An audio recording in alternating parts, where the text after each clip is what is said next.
We are counting down the days until the NFL season begins, taking a look at the odds with the Super Bowl. The reason we're looking at these odds is because Emory Hunt has come off with his playoff bracket. The Ravens right now, along with the Bills and the Eagles, all tied at plus 700. Those are teams that we believe in. Maybe you believe in the Chiefs to make it back there. The Lions, the 49ers looking for a big bounce back season. But let's jump in to Emory Hunt's playoff predictions. Let's welcome in Emory Hunt. As I've told you, Emory, I have taken this. This is your bracket. We're going to see it on paper. And I've handed it to so many people. And there's a lot of people that are upset.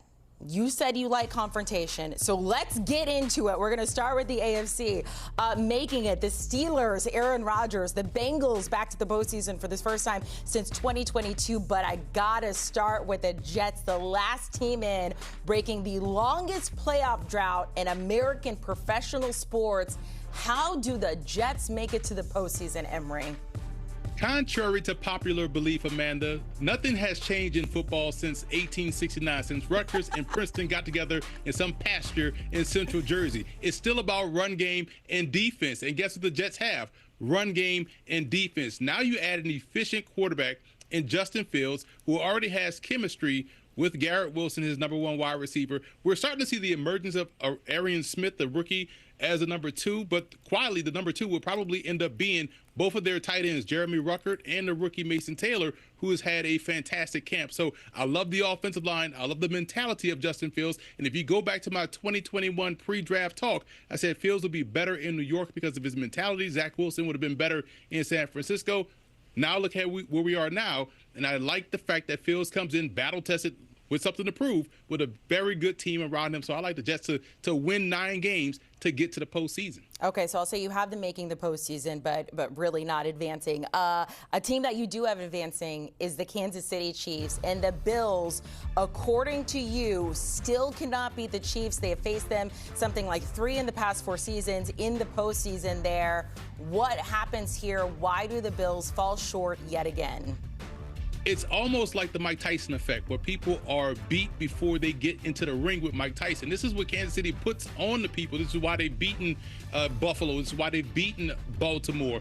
And I feel like when you look at Kansas City in the postseason, it is hard for me to count Patrick Mahomes, Andy Reid out in any ball game, especially that early in the postseason. Super Bowl, okay, it's a toss-up, but right there in the wild card round, I'm taking Kansas City. All right, you do have the Ravens advancing out of the AFC to the Super Bowl. We do like that. Let's jump to the NFC. We're going to jump ahead because there's a lot more questions here. We're going to start easy, then we're going to go a little bit difficult because I know people are seeing something like the Bears, and the Cardinals, and the Seahawks, and Falcons. I'm going to start with the Cowboys, though. 3 teams out of the NFC East, Emory. They are very good, man. 3 elite-level quarterbacks that they have on that side of the conference. You talk about Dak Prescott, Jalen Hurts, and also Jaden Daniels. And the Cowboys will be able to score. I expect their defense, which will probably start as a light liability, to get better as the season goes on. So they'll be kind of, quote-unquote, playing their best ball as they go into the postseason. Okay, now explain to us the NFC North. That's all I'm going to say. Just explain it. We were on Gayle King and Nate Burleson's network earlier when I talked about the Bears winning the NFC North, right? And I am doubling down on that. They have 3 excellent wide receivers, 2 excellent tight ends, a quarterback behind a very good interior offensive line that was rebuilt in the offseason. Defensively, they were top 10 anyway. So you add all of those components with 2 good tailbacks that they have in the backfield. We got a glimpse, albeit being preseason, but we got a glimpse of that opening drive for Caleb Williams and what this offense could potentially look like. Peppering different targets with the football. The ball was coming out of his hands quickly and decisively. I like the Bears to win the NFC North and that do it in impressive fashion to where they earned the number 2 seed in the NFC. How many people have you told this to? I'm telling to the country right now, the whole world is watching us, Amanda, so they know where I stand. I told you I stand 10 toes down. If you are sick, you want me to be your last antibody because I'm going to stand 10 toes down and fight for you. Okay, all right, that's fair. Seahawks and Cardinals, those are the other 2. Actually, not the Cardinals so much because we actually have a couple other analysts have them winning that division there. But the Seahawks, why do you believe in them? Run game, defense. Mike McDonald comes from Baltimore. He understands how to win football games, and we've seen this model work. And the Seahawks have depth in the backfield. Their offensive line looks to be improved, but defensively, this could be another one of these top 10 situations because they can apply pressure, they can stop the run, and they're aggressive on the back end. And when you combine an efficient Sam Darnold, I just made the same case for the Jets in the AFC. I'm making the same case here for Seattle in a division that's up for grabs between them and the Cardinals. And the reason why is because I expect the NFC South, albeit it will be competitive between the Falcons and Bucs, to only get one team in.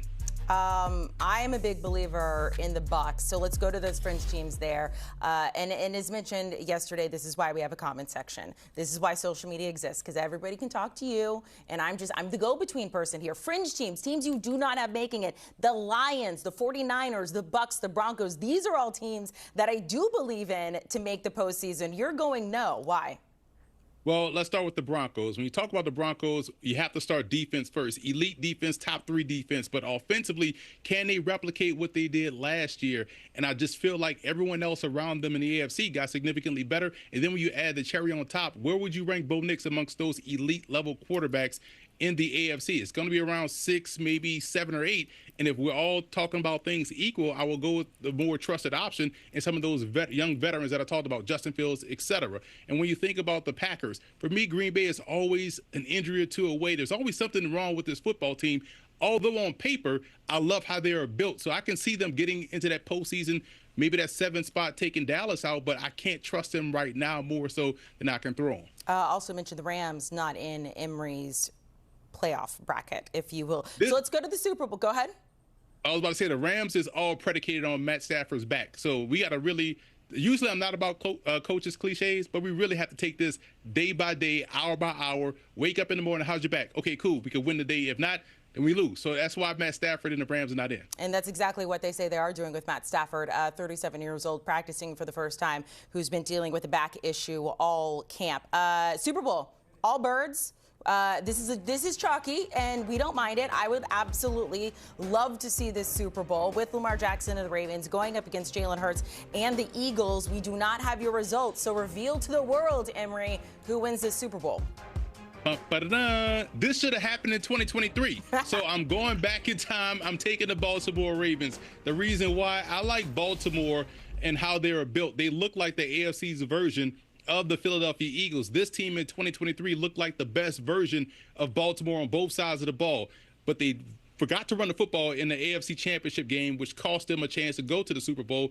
This time around, all things are clicking. I love how they kind of empowered some more of the young receivers on this football team. Tez Walker is going to step up and make some more big plays for this offense. They're already good in the backfield. Also at tight end, at defense in the secondary has gotten significantly better. When you think about adding a Malachi Starks, that safety, a rookie that's playing lights out, Keon Martin is going to make the team a former Raging Cajun. Got to throw him in there as well. You have Jair Alexander. You bring in Nate Wiggins is already there, and Kyle Hamilton to me is going to be one of the best players in football, regardless of position. So the only question I have right now about Baltimore, ironically enough, is the kicking game. Can Tyler Luke make some big plays throughout the course of the season? But when you're scoring 30 and you're only giving up 9, you might not need your kicker. So I like Baltimore to get it done. Okay, concerned about the kicking. You had us in the first half with the bracket, Emory, but we got to it in the second half. We're agreeing at least when we get to those conference finals games, except the Bears. I mean, the Bears in the NFC Championship. Like, go on the internet, talk to the people. Emory, you stick around though, because we got to talk to you a little bit more. You mentioned Kyle Hamilton as a favorite of his on the Ravens. By the way, CBS Sports HQ, make sure to turn it over to their 24/7. Your home for sports. We are free, by the way. So when it comes to those superlatives, I mentioned Kyle Hamilton. We are going to talk about NFL season awards predictions. What about Joe Burrow? Could he potentially win MVP? That's next.